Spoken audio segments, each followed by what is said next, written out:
They invited me to dinner through a group text. That should have been my first clue.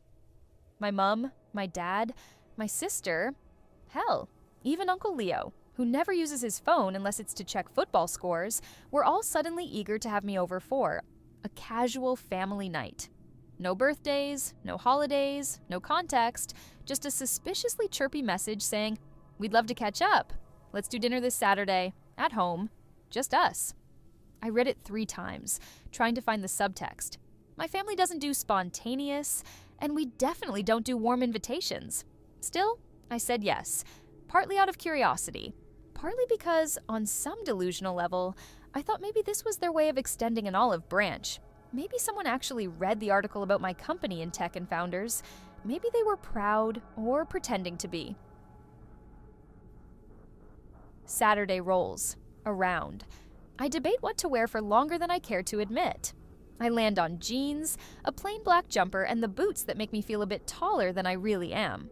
I brush my hair but don't style it. I don't want to look like I'm trying. The Uber drops me off in front of the house I grew up in. Nothing's changed. The porch light still flickers. The plastic flamingo in the front garden is still broken in the same spot. Its neck snapped like a bad omen. My stomach tightens. I take a deep breath and ring the bell. My sister answers. She's smiling too hard. "Oh good, you're here," she says. "Everyone's inside already." The living room is too clean. The type of clean that means something's about to happen. Candles are lit, cushions are perfectly arranged, and all the furniture is pushed back ever so slightly, like they needed the space for something. Everyone's sitting in a semicircle. No food in sight. "Where's dinner?" I joke. No one laughs. My dad gestures to the empty armchair across from them. "Come sit." That's when I know. This isn't dinner. This is a trap. A warm, upholstered, scented, candle-suffused trap. I sit anyway. Because I want to see what they've rehearsed. Because if they went through the trouble of staging this, I want front row seats. Because whatever they think they're about to do, I already know how it ends. And it's not the way they expect. My mom starts. Of course she does. She leans forward, palms on her knees, like she's about to tell me something brave and important. "Honey, we're only doing this because we love you," she says. Classic. I nod, keeping my face neutral. "Doing what exactly?" My sister chimes in next, her voice quieter, gentler. "We're worried about you, about your life. My life. The one I built from scratch. The one I bled for." They speak like I'm a runaway train, about to derail, like my success is a fever they're waiting for me to sweat out. "You've changed," Mom says. "You don't come around anymore." "You're always working," Dad adds, arms crossed like he's ready to go to war over this. "You don't return calls," my sister says. They go around the room, tag-teaming. Me, like I'm some kind of problem they're trying to fix. "We barely know what's going on with your tech stuff," Mom says, waving her hand like my entire career is a vague, bothersome hobby. "It's not healthy," Dad adds. "All this obsession with building something, you should be focusing on finding a husband, starting a family." Me nearly laugh. It's like they've all rehearsed from the same outdated script. "You've always been so stubborn," Mom says, shaking her head like it's a flaw I should have outgrown. "This drive you have, it's not normal," my sister adds, as if ambition is a kind of disease. They think they're helping. That's the wild part. They genuinely believe they're saving me from some doomed path. That this little circle of judgment and scented candles is a safe space to pluck me from my so-called self-destruction. But I just sit there. I don't flinch. I don't fight. I nod at the right moments. I let them say their piece. Because I've already made mine. Because I've known for weeks, months, really, that this moment would come. People always panic when they can't place you in a box they understand. They label you as lost instead of admitting they're the ones without a map. I used to think I had to explain myself, to prove I wasn't being reckless, just brave, that I wasn't chasing a fantasy, just building a life that made sense to me. But I'm done explaining. Let them talk, let them sweat, let them believe this is some intervention and not what it really is. The final act in a play they didn't realize I'd already outgrown. I take a breath, look around at their expectant faces, and I smile. Because they don't know what I'm about to tell them. And because I've never been more ready. Before I tell them, before I drop the news that will rattle the walls of this house more than any raised voice ever could, I let myself drift back to the beginning. Back to the first time I whispered the idea to myself. It was during one of those soul-sucking team meetings at my old job. You know, the kind where everyone pretends to care about some quarterly goal that changes nothing. I was sitting there, sipping burnt coffee, nodding at nonsense, and I thought, what if I just made something real? Something that wasn't dictated by someone else's pay grade. Something that mattered to me. That was the seed. And once it was there, it wouldn't stop growing. I started slow. Weekends, evenings, stolen hours between meetings. I sketched ideas, mocked up designs, read forums, fell down tech rabbit holes. Everyone else was binging Netflix. I was binging code, business, models, design principles. At first, it felt a bit like building a sand castle during a storm. Nothing held. Everything slipped. But I kept going. People didn't notice. Not at first. They just assumed I was being extra again. The way I always got too intense about hobbies. They didn't ask what I was building. They didn't care. And in some ways, that was a gift. Because there's freedom in being underestimated. When I got my first client, I nearly cried. It wasn't glamorous, a small fitness app that needed back-end support and some UX tweaks. But they paid me. Not with applause, not with potential, with money. And that changed everything. I reinvested every penny. Bought better software, hired a part-time developer in another time zone, upgraded my setup. I still worked my 9 to 5, still smiled through Monday meetings. But at night, I built. There were failures, of course, glitches that wiped out. Weeks of work. A potential investor who ghosted, a feature launch that got ripped apart on Reddit. But each mistake taught me something. And I didn't stop. I couldn't stop, because it felt like breathing. Eventually, I quit the job. Clean break. I told my family I was freelancing. It was easier than explaining what I was really doing. That word made them feel safer. Freelancing sounded temporary. It sounded like a phase. They had no idea I was laying the foundation for something solid, something scalable, something mine. I kept my head down and my circle tight. I didn't post about it online. I didn't brag. I just built and refined and learned to trust myself more than the noise.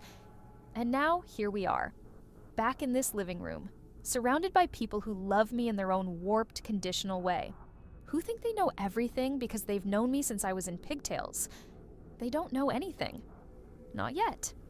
But they will. They're about to find out that while they were busy worrying about my dreams, I went out and made them real.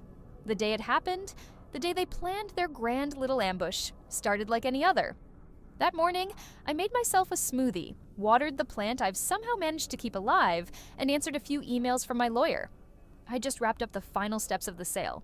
All the legal jargon, the signatures, the wire transfers, done. $2 million. Wired clean into my account.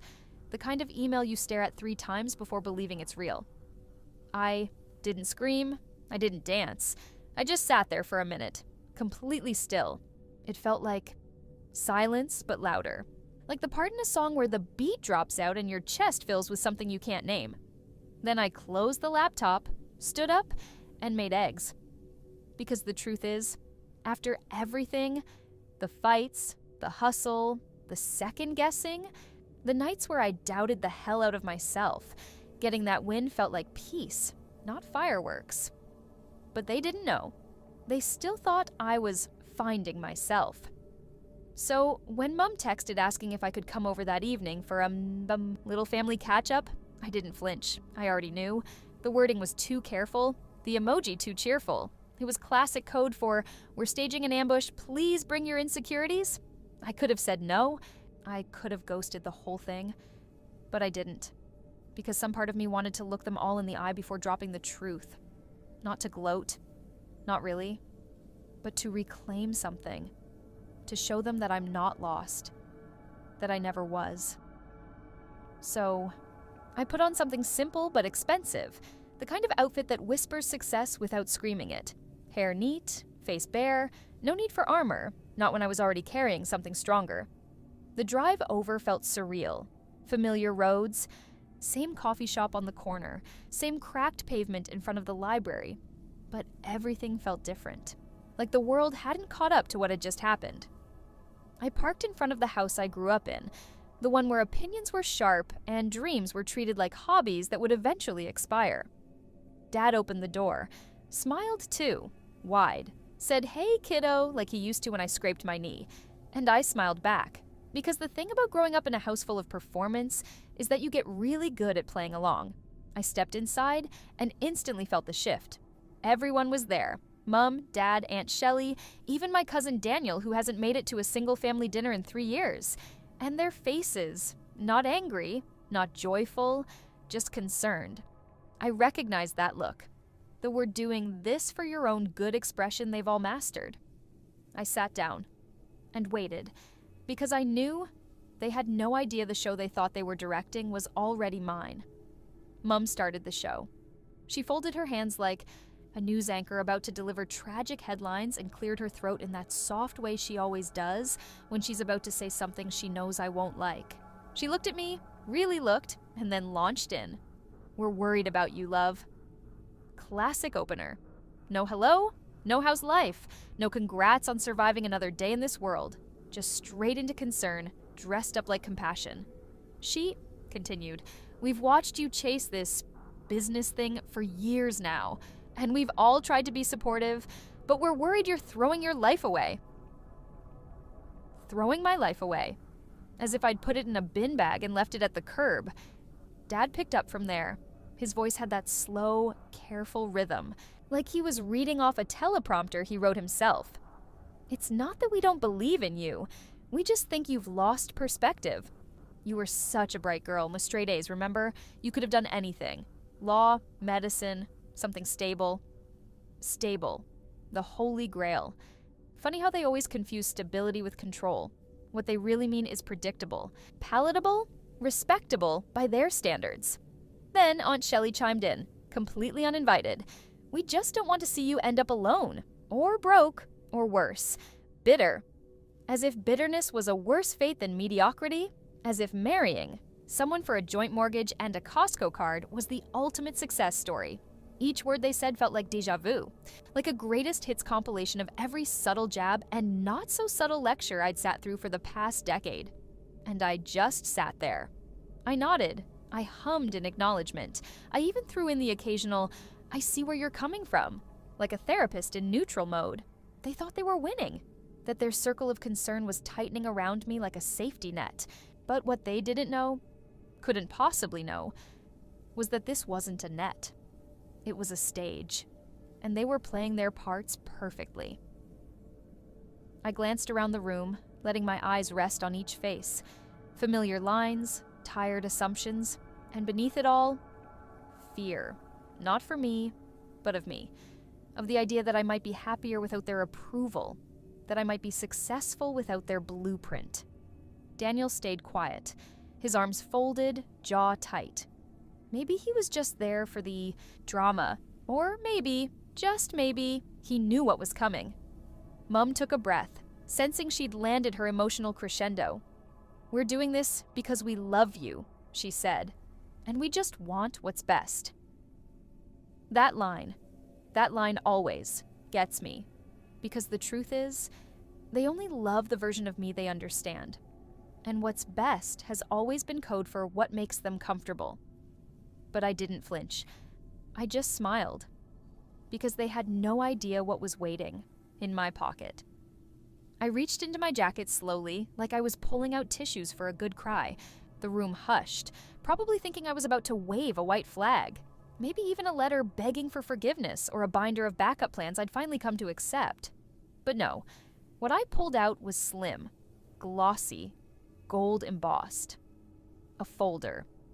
I placed it gently on the coffee table, right in the center of their concern. It landed with a soft thud, a sound far quieter than its weight in meaning. Mum raised her eyebrows. Dad leaned forward slightly, The others shifted in their seats, their curiosity piqued now that I was finally participating. I let them stew in the silence for a moment. Then I spoke. "I've been building something," I said. Calm, like I was narrating a documentary about someone else's life. Something real, something that made me wake up excited, scared, yes, but awake. I paused. "No one asked me what I've actually been doing these last few years. You just assumed it was some messy dream held together with sticky notes and caffeine." Still, no one spoke. I opened the folder. Inside were the papers, all of them. Contracts, transfer confirmations, a breakdown of the deal. The final sale figure circled neatly in red. 2,000,000. I pushed it toward them like a dealer laying down the winning hand. Dad's jaw ticked. Mum blinked fast. Aunt Shelley leaned in like the numbers might change if she stared hard enough. "I sold my company," I said, as evenly as I could manage. "Last month, tech startup, 5 years of work, long nights, so many failed versions, but I built it, from scratch, and I sold it." I sat back in my chair and watched the air shift. You could feel the recalibration, like the room was trying to rearrange itself to fit a version of me they hadn't prepared for. Their daughter, the cautionary tale. Suddenly a headline. Daniel coughed lightly. He was smiling, I think, that knowing sort of grin that said, "Well played." Aunt Shelley looked stunned. 2 million? I nodded. After taxes, it's a little less, but I'm comfortable. And more importantly, I'm proud. Mum's lips parted like she wanted to say something, maybe apologize, maybe pivot, but words failed her. "Good." I leaned in slightly. "You say you love me, that this was all for my good. But what if your version of love is just fear, dressed in concern?" Dad finally cleared his throat. "Why didn't you tell us?" "Because you weren't listening," I said. "You never were. You were too busy scripting the life you thought I should live to hear me narrating the one I chose. And that was the truth." They hadn't missed the success. They'd just been too busy looking the other way while I was building it. And now they'd have to sit in it. Because I wasn't shrinking to fit anymore. You'd think silence would feel like a relief after something like that. A moment to breathe, to soak it in. But this silence, it rang. It echoed off the walls like an unanswered question, like the house itself couldn't believe what I'd said. It was Mum who finally broke it. "So, what happens now?" I looked at her. Really looked. Her eyes were glossy, but I couldn't tell if it was pride or embarrassment swimming there. "What happens now?" I repeated, slowly. "Now I live." She opened her mouth again, but I raised my hand. Not to silence her out of rudeness, but out of boundaries. That was new for me, and apparently for her too, because she sat back like she'd been physically pushed. "I didn't come here for permission," I added, "or a standing ovation. I came to let you know that I'm not who you think I am. Not anymore." Bebertspad. Sambidibis Maintistag shifted in his seat. "You could have let us in on it sooner." I smiled, not with warmth, but with clarity. "You were never in on it. You were waiting to be proven right." Aunt Shelley, still blinking like the folder might disappear, asked, "So, what did your startup do?" I paused for a moment, considering whether to go into it. But part of me didn't want to make this easier, didn't want to translate my triumph into their language of market trends and productivity graphs. But I gave them the basics. AI for small-scale healthcare systems. We build software that helps nurses spend less time on paperwork and more time with patients. I had a team of 5. Now they work under a company that can scale it globally. I let that sit. And then I added, "And I didn't need a fallback, or a man, or your doubt masquerading as love." Daniel actually clapped once quietly before catching himself. He caught my eye and mouthed respect. I nodded back. It wasn't about rubbing it in, but I wasn't going to pretend I hadn't bled for this just to make them feel comfortable. Mum finally spoke again. "We just wanted what's best." "No," I said. "You wanted what felt safest to you. There's a difference, and I get it. You were scared. You still are." Her eyes softened, but mine didn't. "I didn't need saving," I continued. "I needed support. There's a difference." Dad sighed. "You're still our daughter." "Of course I am," I said, gently now. "Just not the version you were trying to manufacture." That landed. Everyone sat back. No one had anything clever left to say. The hierarchy had been rewritten. The girl they'd once lectured like a fragile stray was now the woman who had outrun their doubts. I checked my phone. "I have to go." "To where?" Mum asked reflexively. I stood, folder in hand, back to my life. And I left them sitting in the ruins of their expectations. I didn't rush as I stepped out of the house. The air was cool, crisp, like the weight of the world had been lifted just enough for me to breathe a little easier. The driveway stretched out in front of me, empty save for my car, waiting. I could still hear the muffled voices inside, too far for me to make out, but close. Enough to carry the weight of their confusion. Of course, they hadn't understood. How could they? They were still working with outdated maps, and I was already miles down a road they never thought to look for. The thing about growing up in a house like mine is that you learn to hide your dreams. You bury them in the soil of other people's expectations, water them with their worries, and hope they'll stay small enough not to make anyone uncomfortable. I didn't want to be a disappointment. Not then. But now I was a little tired of being what everyone else thought I should be. As I slid into the driver's seat and started the car, I let myself smile. The freedom wasn't just in leaving the house, it was in finally letting go of their vision of me. It was a kind of liberation, a weightless feeling that made the reality of my success feel even sweeter.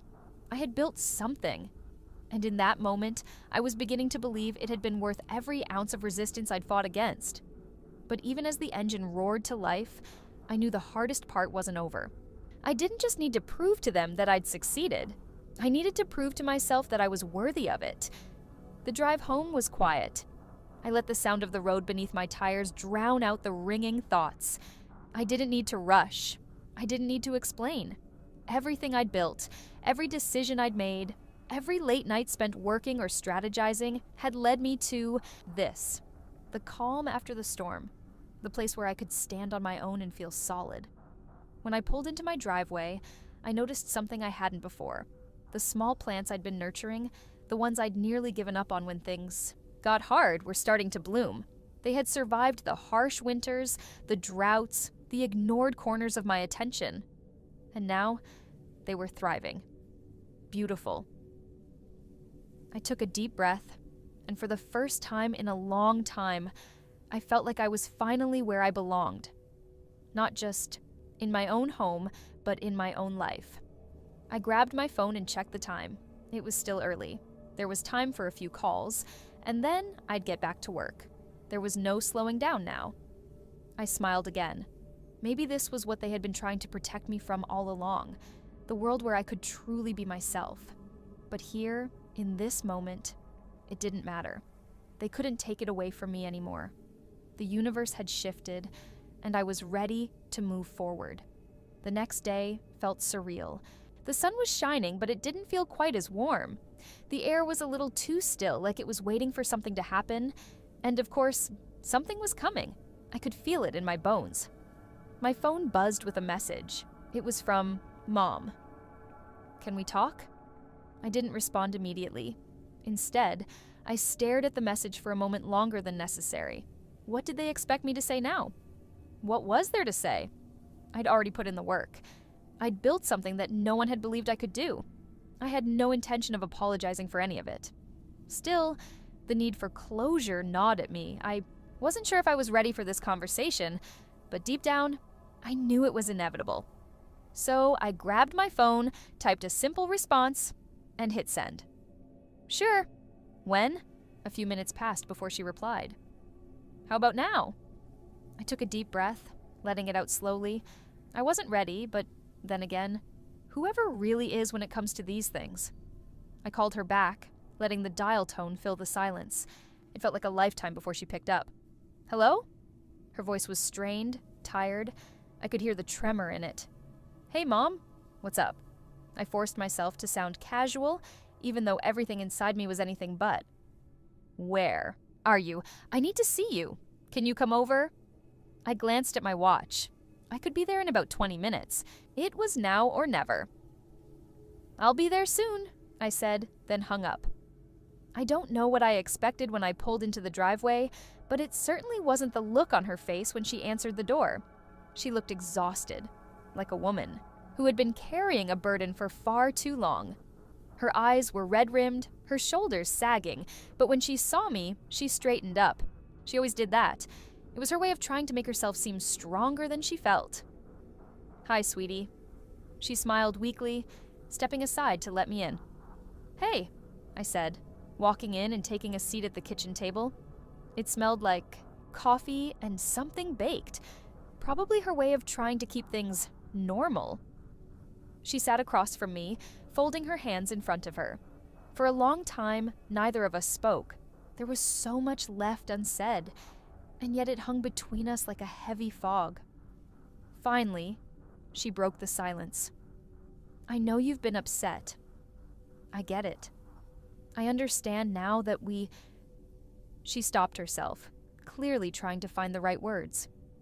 "We should have supported you more." I raised an eyebrow, surprised by the sincerity in her voice. "You think?" She nodded. "We were wrong. We always thought we knew what was best for you, and we wanted to protect you." I leaned back in my chair, crossing my arms. "Mom, I wasn't a child. I wasn't fragile. I just needed a chance to show you I could do it on my own." Her face softened, and I saw the guilt behind her eyes. "I'm sorry, honey. I see that now." The conversation was awkward, but it was also the first real one we'd had in a long time. I hadn't expected her to apologize, but here we were. Didn't say it aloud, but the question lingered in my mind. Was this apology enough? Could we really move forward from all the years of dismissing my dreams? I wasn't sure, but maybe, for the first time, I was willing to try.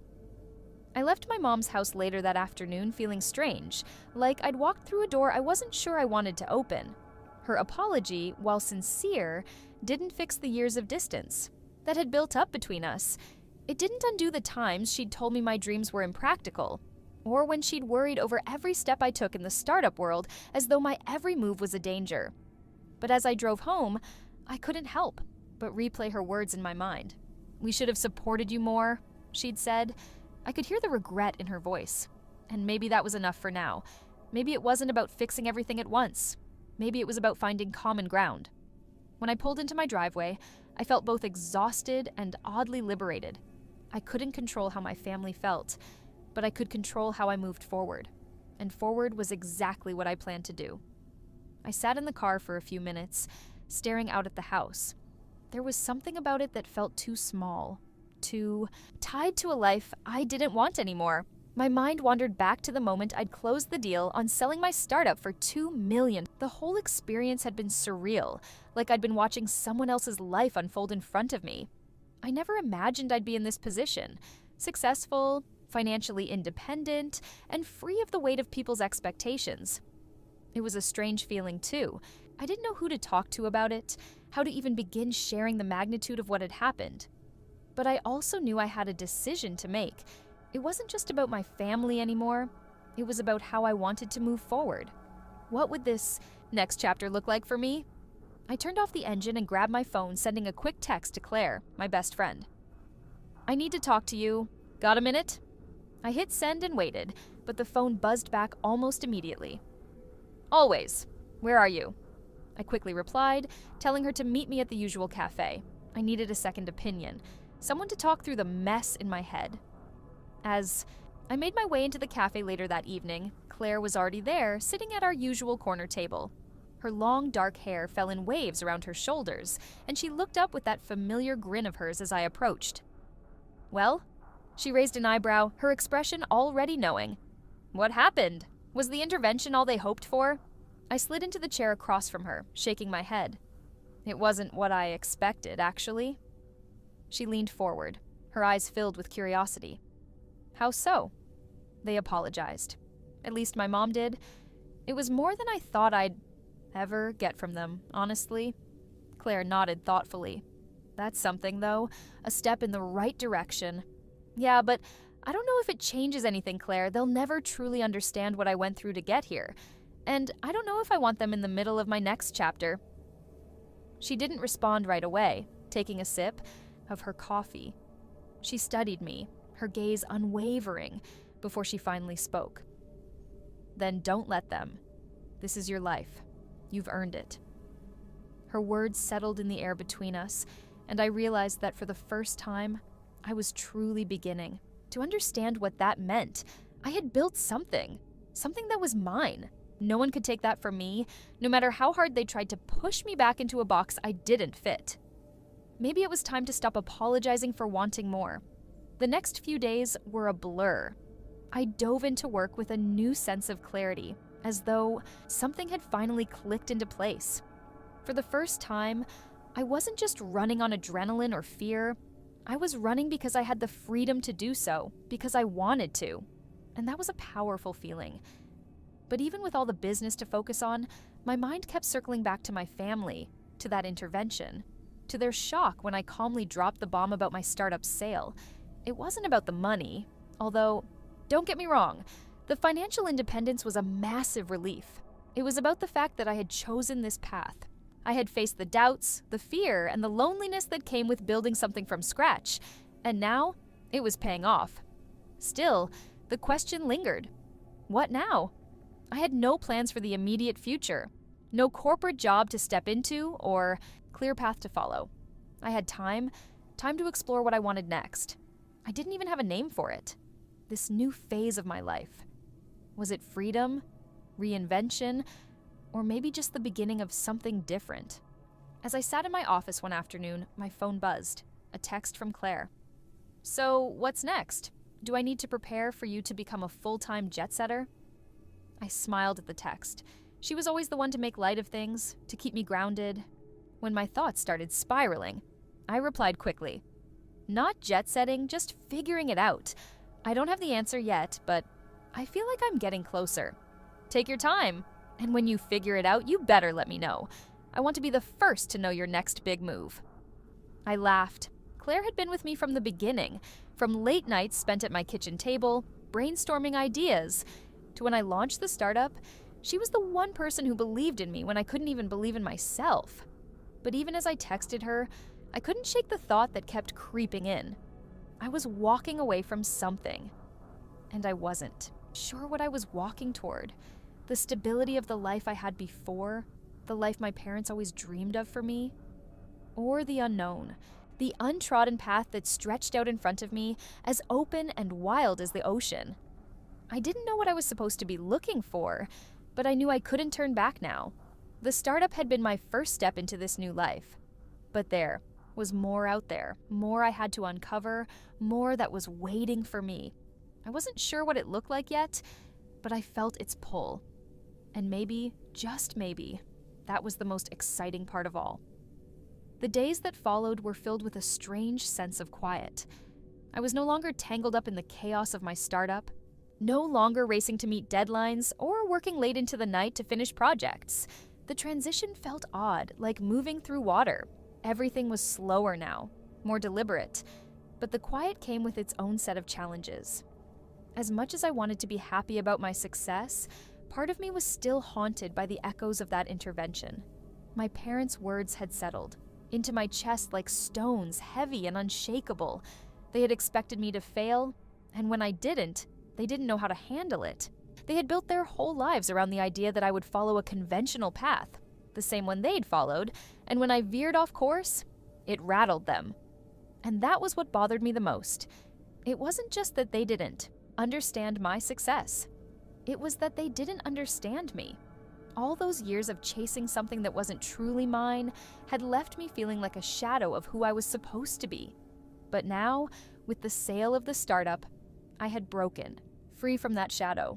Or at least, I was trying to. But no matter how hard I tried to distance myself from that old version of me, doubt kept creeping back in. What if I had made a mistake? What if this new path wasn't the right one after all? The life I had built had felt so certain. But now everything felt like it was in limbo, a place I wasn't sure how to navigate. I picked up my phone and dialed Claire's number. It rang twice before she picked up. "Hey," she said, her voice light. "You still alive over there?" "Barely," I muttered, half laughing. "Just adjusting, still figuring out what comes next." "Don't tell me you're second-guessing yourself already." I sighed. I don't know. It's not that I regret selling the startup. I feel lost, I guess. Like I'm waiting for something to tell me what to do. There was a pause, and I could almost hear her thinking on the other end. "Listen, you don't need to figure it all out right now," she said finally. "You've done the hard part. You've already broken out of the mold. The rest will come. Trust yourself." I leaned back in my chair, letting her words sink in. Trust myself. Easier said than done, I thought. But maybe she was right. I had done the hardest part. I had taken a chance on myself. And I had succeeded. The rest? That was just the next step. And maybe the hardest part was already over. The days turned into weeks, and I found myself sinking deeper into the new rhythm of life. There was something surreal about having financial freedom, something freeing but also disorienting. The success that had once been the end goal was now merely a new chapter, one that I hadn't entirely written for myself. But with freedom came an unspoken weight, expectation, not just from my family, but from society. Everyone expected me to know exactly what I was going to do with this new life of mine. Everyone expected me to have the next big idea, the next project, the next breakthrough. They didn't understand that success doesn't solve everything. It doesn't magically give you the answers to all the questions. All it does is buy you time to figure out what really matters. It was early one afternoon when the pressure really started to sink in. I was sitting in my living room, flipping through a magazine on the couch, trying to silence the growing noise in my mind when the phone rang. I knew the number immediately. It was my father. "Hey, Dad," I said, sitting up straight and putting on a smile that I wasn't sure I believed in. "Hey, kiddo," he said, his voice warm, but I could hear the undertones of concern. "How's it all going? The transition? I leaned back into the cushions, thinking for a moment before answering. "It's going. Just taking some time to adjust." There was a short silence on the other end before he continued. "I just want to make sure you're doing okay. You've got a lot of potential, and you've already proven that. But don't forget where you came from." I frowned slightly. "What do you mean?" "You know," he said carefully. "All of this success. It's great. But don't let it change you. Don't let it get to your head. The people who get too big for their boots, they lose their way." I took a deep breath, my chest tightening. This conversation wasn't what I expected. "I'm not planning on losing my way, Dad." I know, he said, a little too quickly. "I just want you to be careful. There's more to life than just success, you know? You still have a family here, and we want to see you stay grounded." It was as though the weight of the past few weeks was crashing down on me. In that one moment, I wasn't just dealing with the weight of my own doubt, I was carrying the weight of everyone's expectations too. It was as if the moment I succeeded, I had to be perfect. Perfectly happy, perfectly calm, perfectly in control. I swallowed hard, trying to push down the frustration rising in my chest. "I hear you, Dad, but maybe you should stop worrying. About me." There was a pause, a long one, and then he sighed. "I'm just proud of you, but I don't want you to lose sight of what really matters." I didn't respond right away. There was nothing I could say. I wanted to remind him that the life I'd been chasing wasn't his, that I wasn't doing this for anyone else anymore, but I couldn't. Not yet.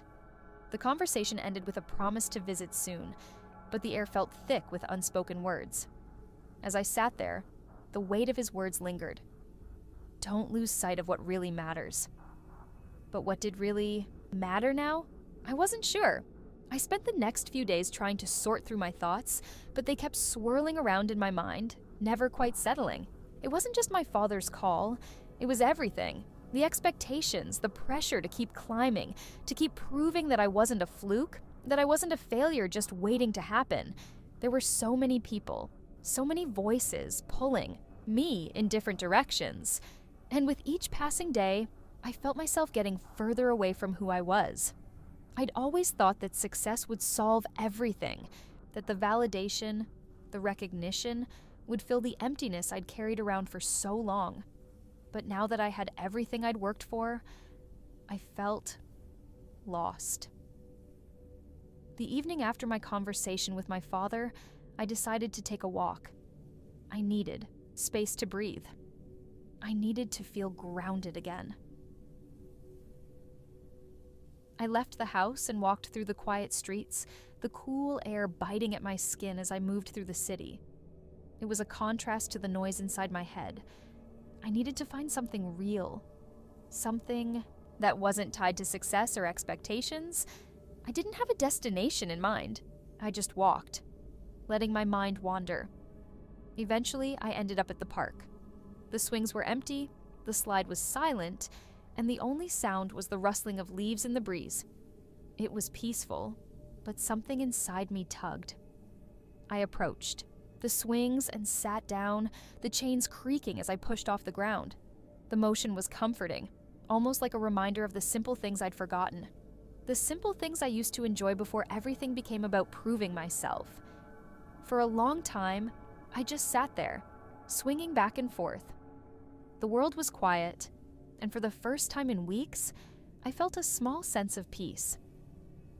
I closed my eyes, letting the rhythm of the swing calm my thoughts. It was in this silence that the realization hit me. I had forgotten who I was.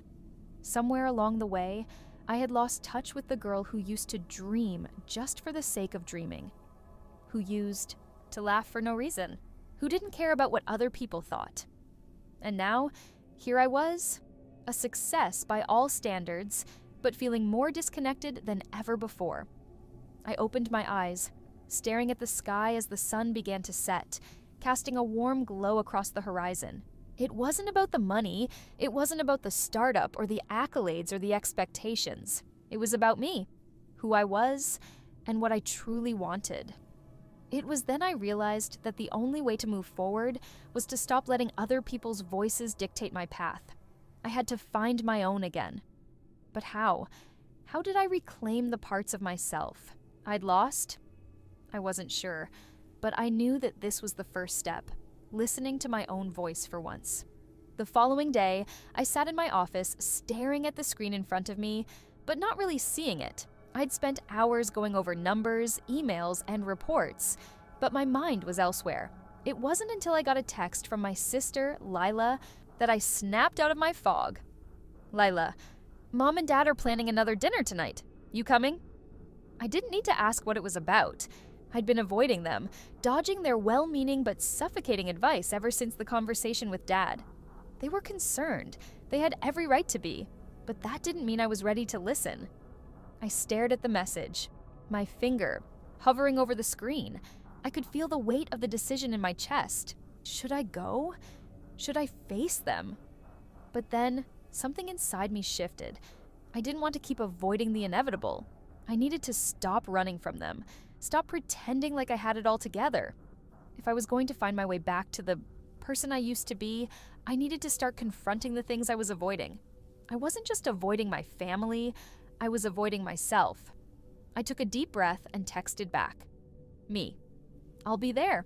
When I walked into the house later that evening, the familiar smell of home, roast chicken, garlic, and fresh herbs, welcomed me. The lights were warm, casting a soft glow over the dining room table where my parents, Lila and my fiancé, Ben, sat. There was a sense of expectancy in the air, a weight that none of us had bothered to address before. As soon as I entered, they all turned their heads. My mom smiled softly, her eyes filled with that all-too-familiar mixture of love and concern. Dad nodded at me, his expression unreadable.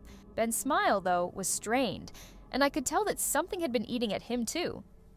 "So glad you could make it, honey," Mom said, her voice light but laced with an undercurrent of tension. I nodded, forcing a smile. "Let's eat," Dad said, clearly eager to dive into what they had planned. I knew it was coming, the intervention. I could feel the weight of it hovering over the table like a storm cloud waiting to burst. The dinner went by in a haze of forced pleasantries, with occasional glances exchanged between Lila and my parents. They were waiting for the moment, for me to open up and finally admit that I wasn't handling everything as well as I thought I was. Finally, it was my turn. My parents both leaned in, their eyes wide with concern, and I knew what they wanted. "Honey," my mom began gently, "we've been talking, and we're really worried about you. You've been working so hard, but we feel like..." Before she could continue, I raised my hand, silencing the table. "I know what you're going to say," I said softly, "and I know you're concerned, but there's something I need to tell you first." The room fell silent. My parents exchanged looks, and I could tell they were bracing for whatever was coming, but I wasn't prepared for their reaction to what I was about to reveal. I took a deep breath, steadying myself. This wasn't easy. Hell, nothing about this had been easy. But it was time. Time to stop pretending. Time to stop hiding behind my work and my well-meaning family. "I've sold my startup," I said, the words finally tumbling out. It felt like a weight had been lifted, but only for a second. They stared at me, all of them. Lila's face fell, her eyebrows knitting together. Ben, sitting beside me, looked like he'd seen a ghost. My parents exchanged a glance, and I could practically hear the gears turning in their heads. "What do you mean?" Dad asked, his voice tight. "You sold your company? Why would you do that? This was your dream." I shook my head, my voice growing steadier. "I don't need to prove anything anymore, Dad. I realized that I've been chasing something I thought was going to make me happy, but it wasn't. It wasn't the money, or the success, or the recognition. It was the freedom." The silence that followed felt suffocating. The clinking of silverware and glasses had stopped, and all eyes were on me. But I wasn't backing down now. "I don't need your validation anymore," I continued, staring directly at my parents. "I'm not living my life for you or for anyone else. I'm doing it for me." Leela shifted uncomfortably in her seat, and I saw her glance at Ben, then back at me. My gaze didn't waver. I wasn't afraid anymore. "You've always told me to chase my dreams," I said, my voice softening. "Well, I did, and I'm still chasing them, but on my terms, not yours." Mom opened her mouth to speak, but I cut her off. "And about Ben." I looked at him directly, my eyes narrowing slightly. "There's something I've known for a while now. Something you've been hiding from me." The tension in the room thickened. Ben's face went pale. His fingers gripped the edge of his wine glass, but he didn't say anything. "I know about you and Lila," I said, the words slipping out, but they felt like they had been on the tip of my tongue for so long, waiting for the right moment. "I know everything." For a moment, no one moved. My parents froze. Ben's face twisted with guilt and fear. But Lila just sat there, her eyes wide, like she hadn't expected me to go there. "I've been watching you both," continued, leaning forward slightly, "and I have to admit, it hurt. It hurt more than I could ever put into words." I let the silence hang between us, letting my words sink in.